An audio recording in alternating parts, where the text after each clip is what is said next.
Gandang araw, heto na pang resulta sa ating STL Pangasinan para sa araw na to, April 24, 2026, Friday, first draw result.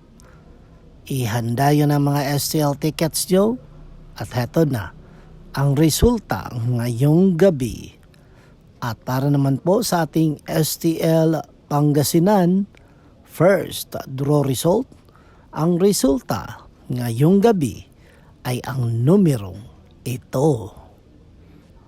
Reminder lang mga ka-STL, dapat panatiliin nating malinis at presentable ang ating sarili dahil sa totoo lang, diyan nila sinusukat ang respetong ibibigay sa atin. Okay? Dapat maging malinis tayo sa katawan. Don't forget to subscribe, Purple Green TV. Paki-like at share po. Thank you.